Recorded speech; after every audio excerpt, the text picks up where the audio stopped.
Big Bob. And I'm Ann. What's up?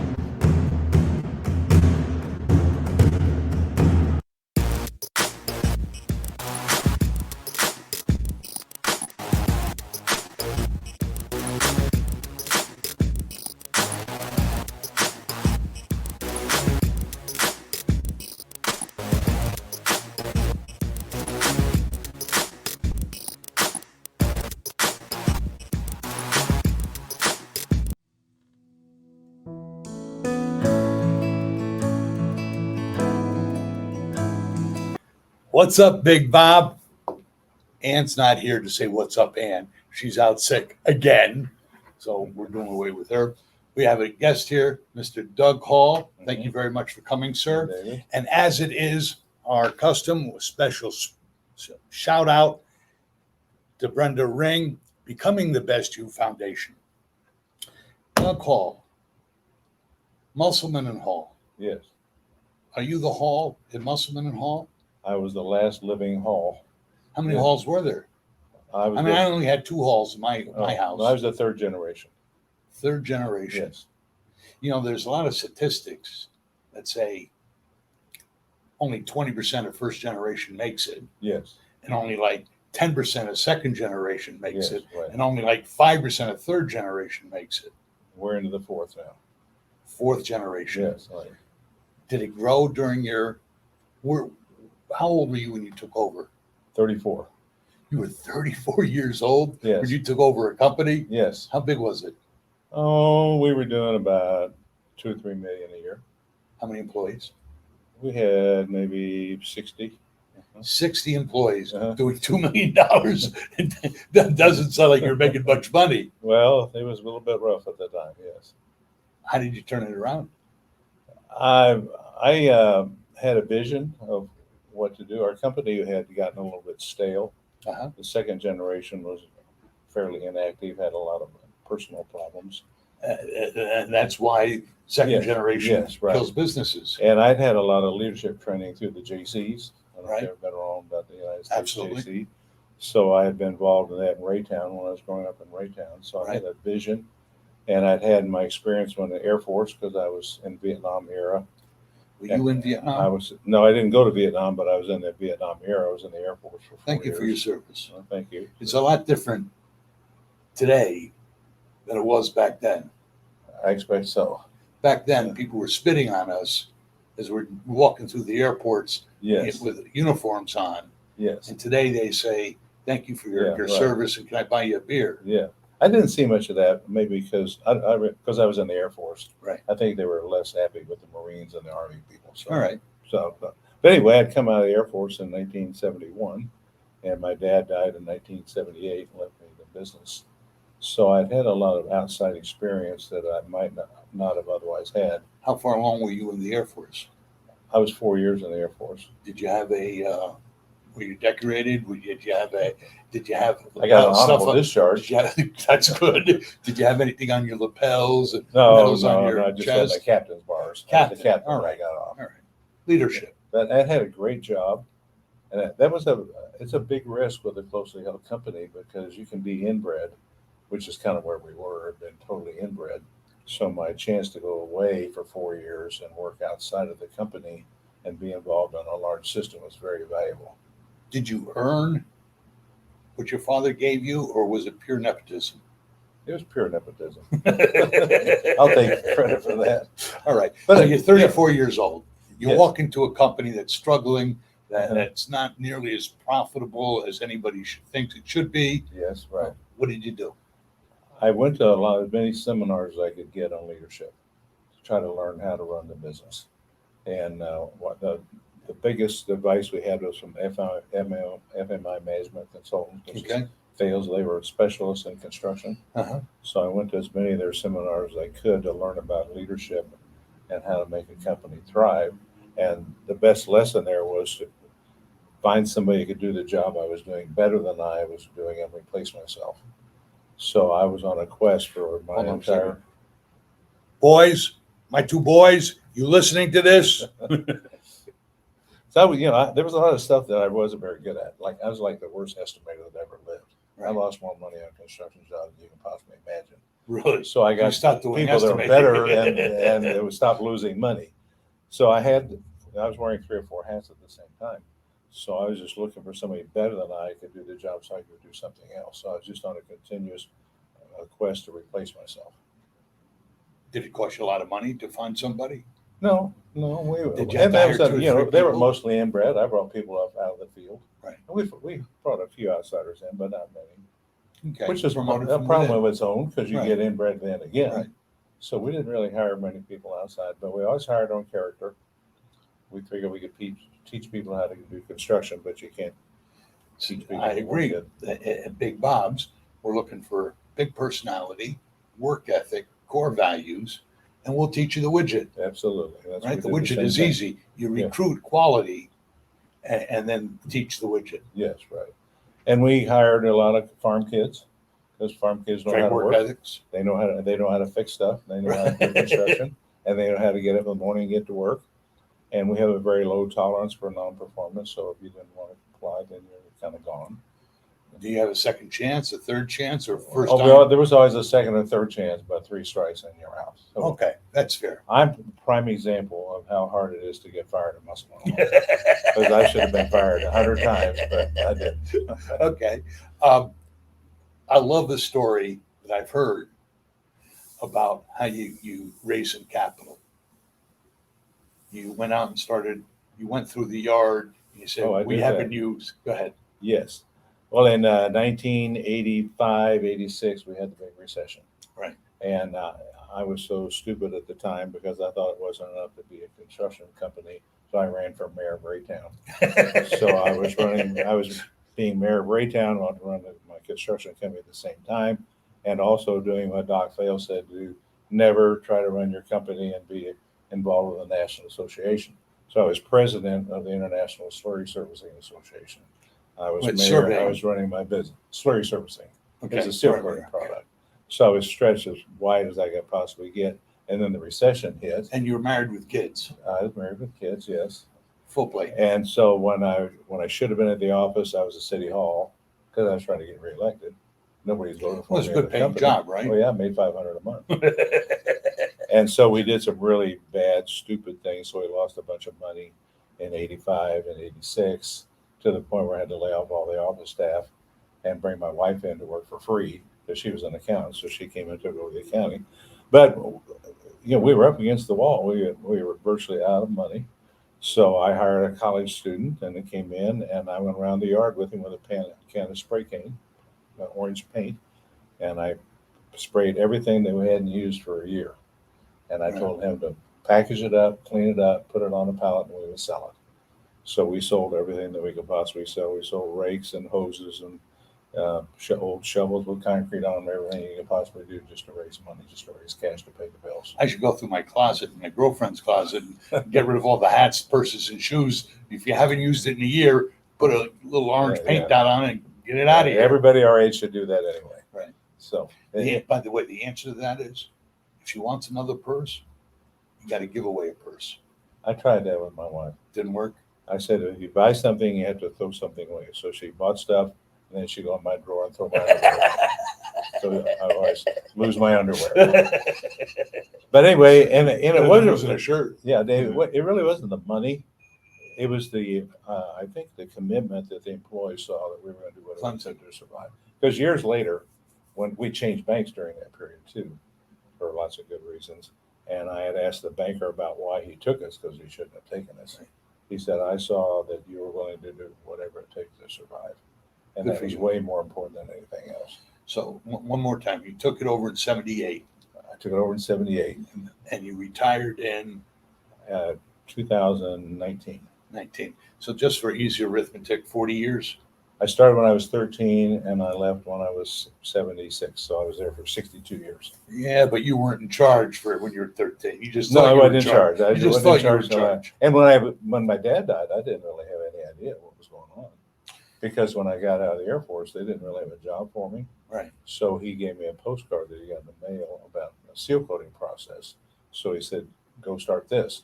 So I started the seal coating process and built that. And that was my job. The other part, the concrete and the asphalt part, I wasn't there to know what that was going on until my dad got sick. And then I realized that I was running the company and he was home in bed or in the hospital. But I had to learn how to do all the other stuff at the same time. So you're doing concrete, asphalt, Yeah, and seal. this seal coating, yes. And then we started in the railroad business Right. back in 1890. Whoa. 1890. That makes you guys 133 years old. 100 and whatever it is, 100 and something like that. So we started. Wow. It was incorporated in 1914, so we really call ourselves starting it. It became That's Muscle and okay. Hall in 1914. But But, Mr. and, Muscle, you're not the original Hall. no, I'm the third generation Hall. But you look old enough to be the original thank you, Hall. thank you. I feel like it. So I saw the opportunity to be in the railroad business, and we had a whole yard full of old railroad stuff that hadn't been touched for 30 years. Right. But we had two customers who would call us once or twice a year, and they have a broken rail or they were out of gauge or something, they have a derailment. They said, "Can you come fix this?" And we had a couple of employees that had been around in the 40s when we did railroad work. And I went to them and I said, how much of this do you know how to do? And they said, well, quite a bit. But I didn't know anything about it.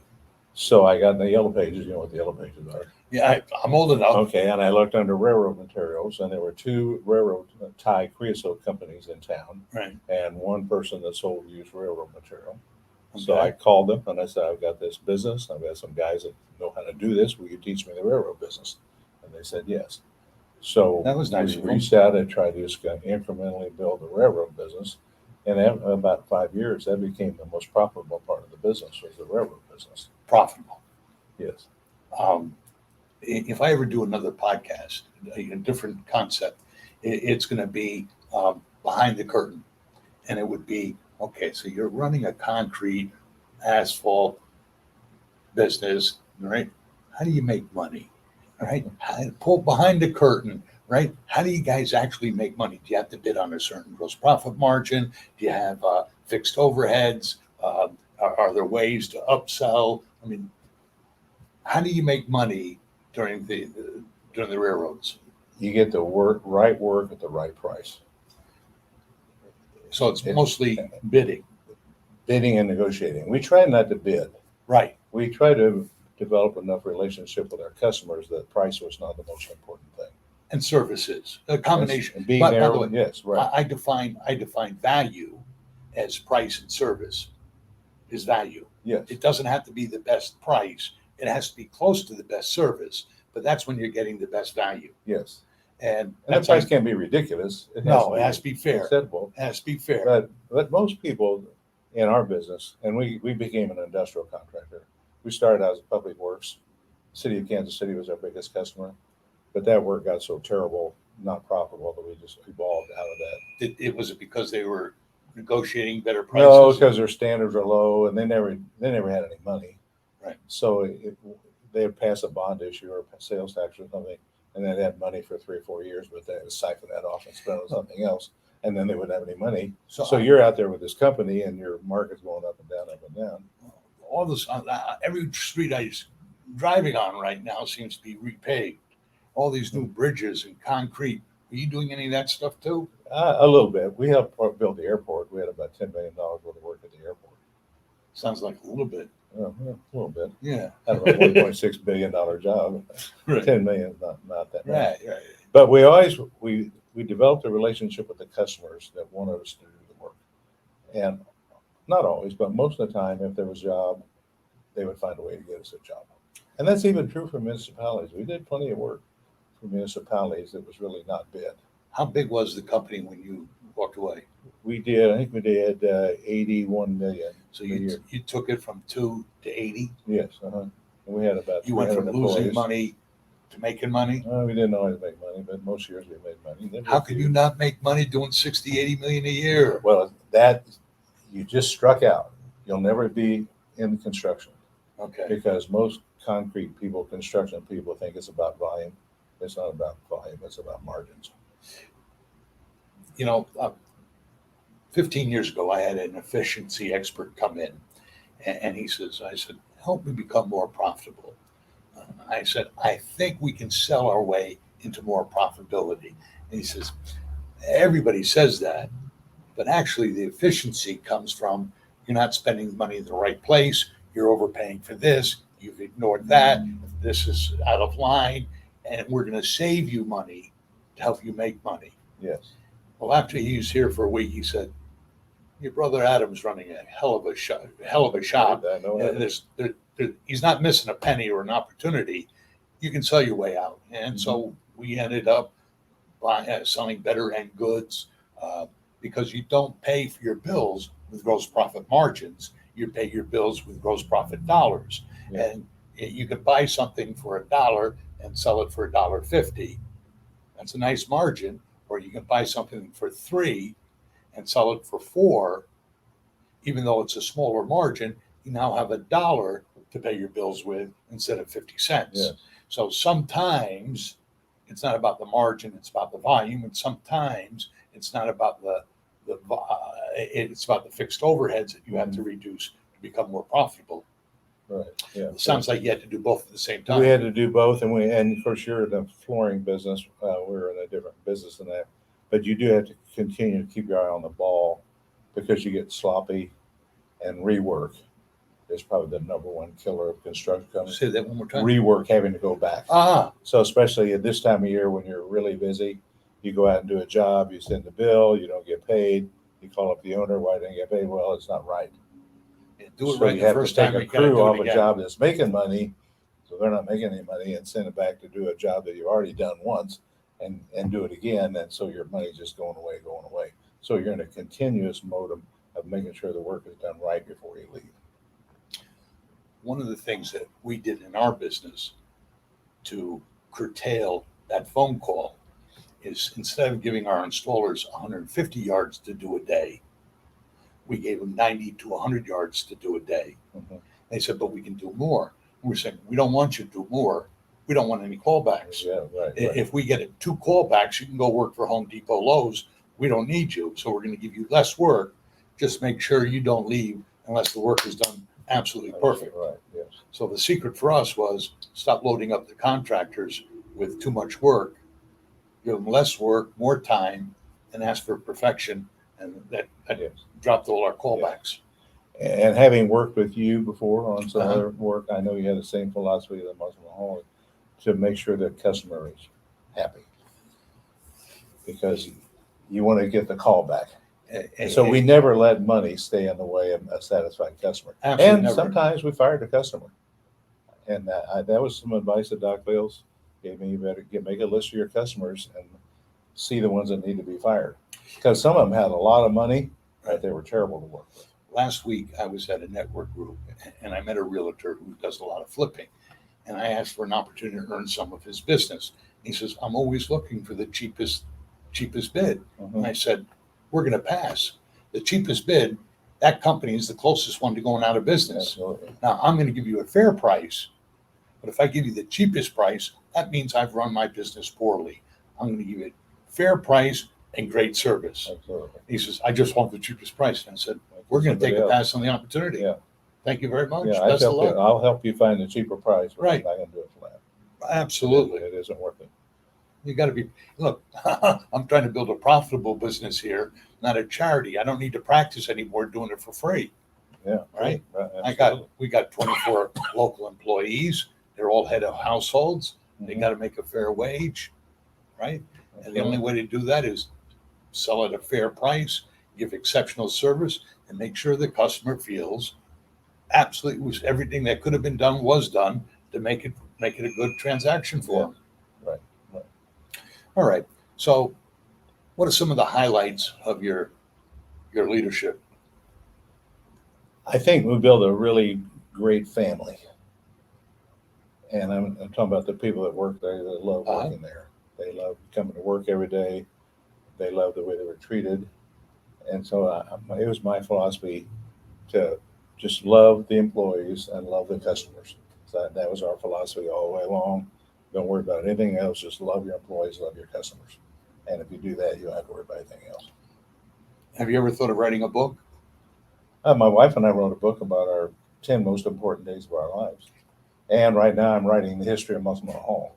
Are you really? I am, yeah. So Elyachar.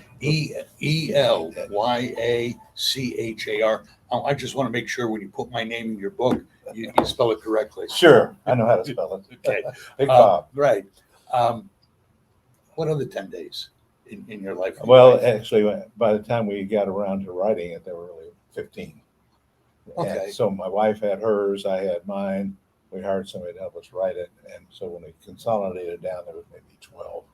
And I said that, it's not going to be the day you get married. That's an important day, but it's not something that's profound. Birth of the children. But it was the day my dad died, because all of a sudden I got this construction company. I have virtually no idea what I'm doing. So I told her, I'm leaving. I'm going to work. I'll see you. I'll be around bedtime, maybe. How many hours a week did you work in the beginning?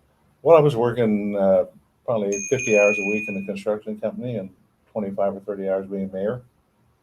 And at the same time, so I was working a lot of hours. And she was I have a wonderful wife. She was very understanding. We had 3 kids at the time.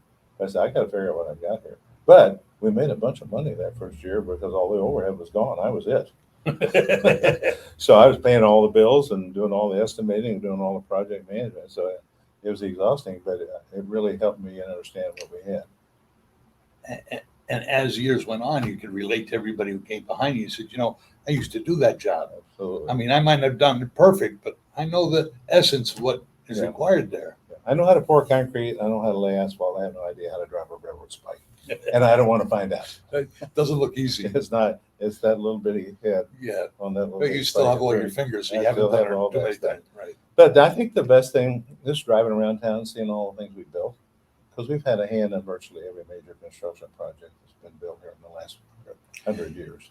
Were you involved with Arrowhead when it was built 50 years ago? We were not there the first time, but we were there the second time. Because they're talking about the concrete is 50 years old.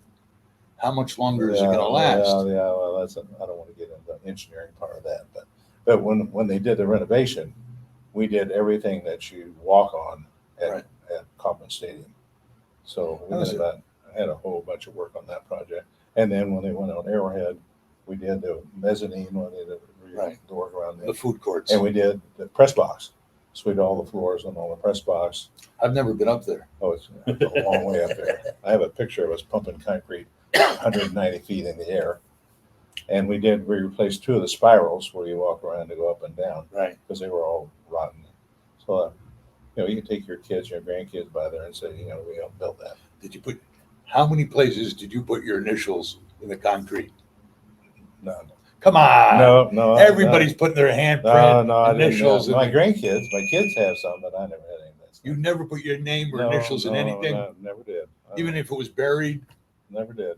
But your kids did? My grandkids. All right. Mm-hmm. With you encouraging them to do it? Well, yeah, sure. They were grandkids. They can do wrong. All right. How many grandchildren do you have? 4. Mm-hmm. How old are they?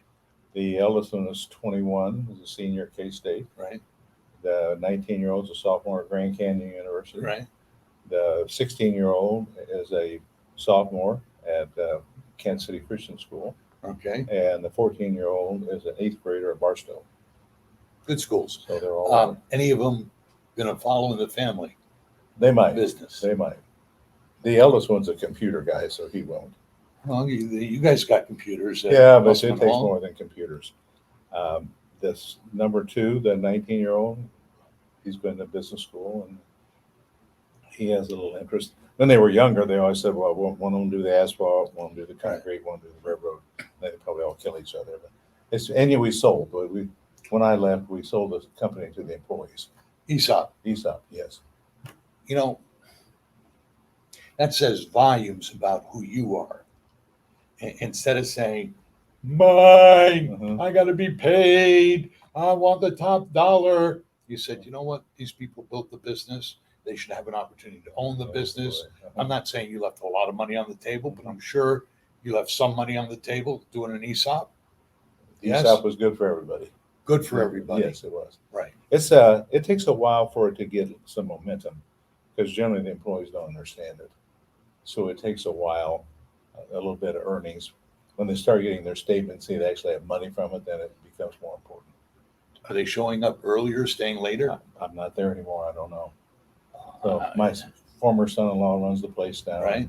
He does it, and I leave him. Today is his birthday, I just sent him a happy birthday. Happy text. birthday. Dexter. Happy birthday, Dexter.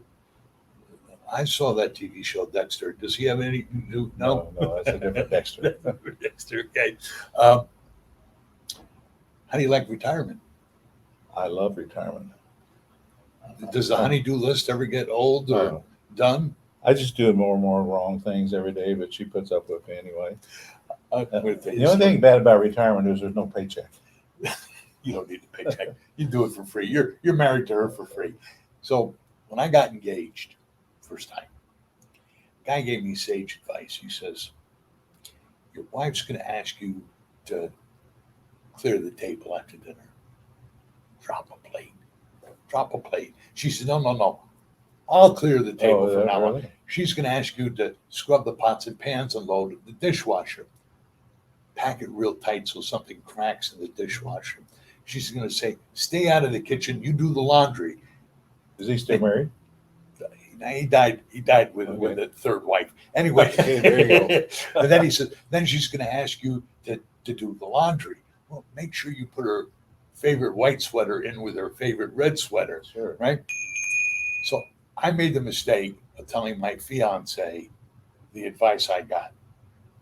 So the first time I put the wrong soap in the dishwasher, right? I didn't put the dishwasher, I put the dish soap in instead of the dishwasher soap in. We got 18 inches of foam across. Oh, yeah, I bet you did. She cursed this guy. And then when I was changing a light bulb, I actually accidentally pulled down the small chandelier. She cursed this guy. She thought it was all done on the malice on my part, that I didn't want to do any household chores.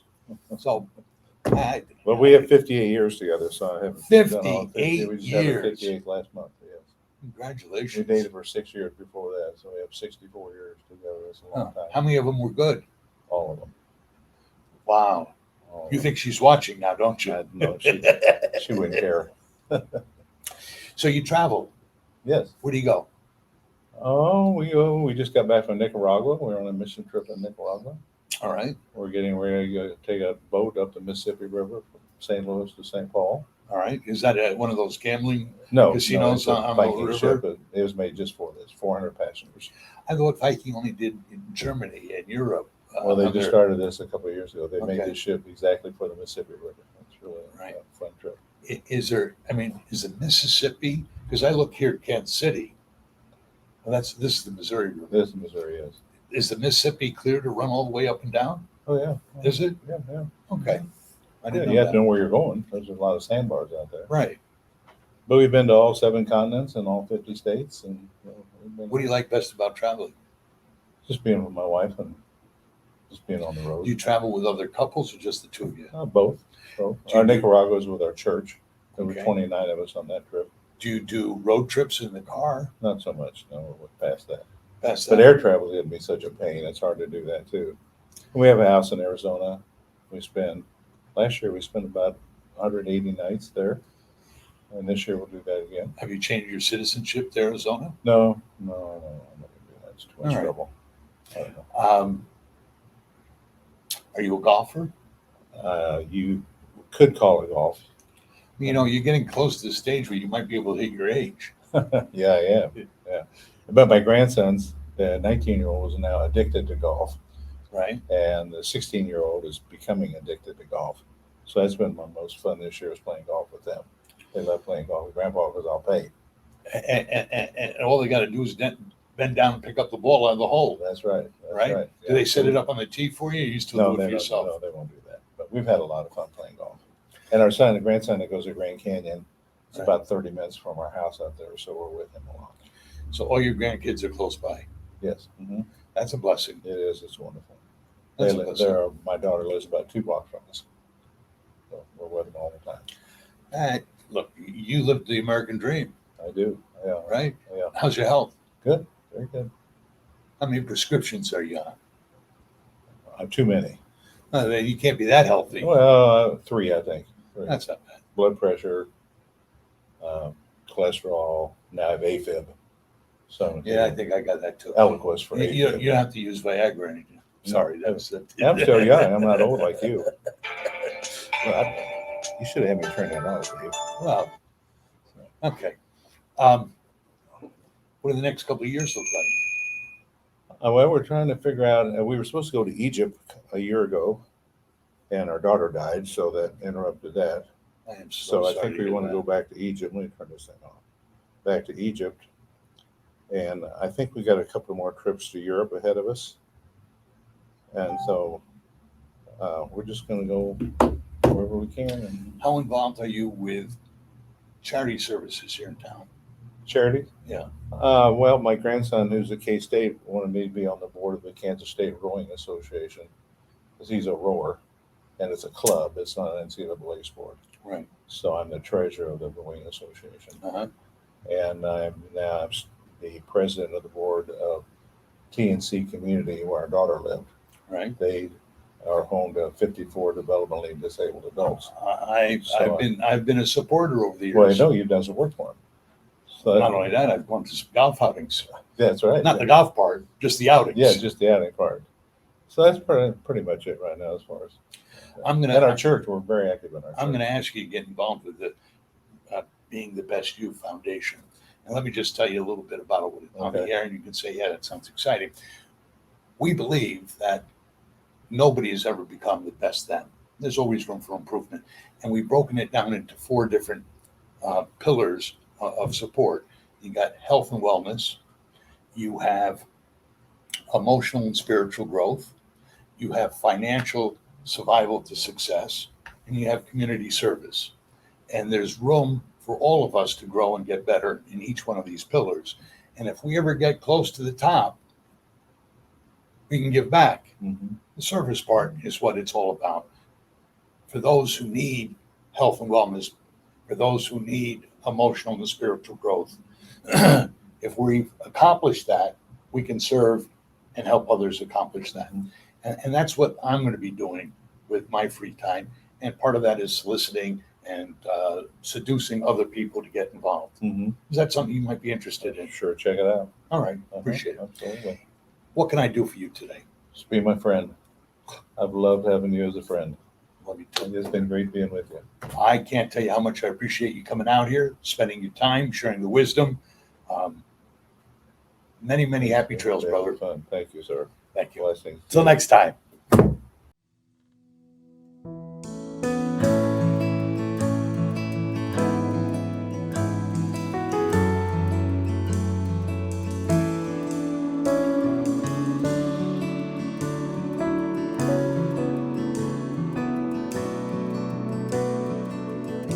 Big Bob, I'm in. what's up?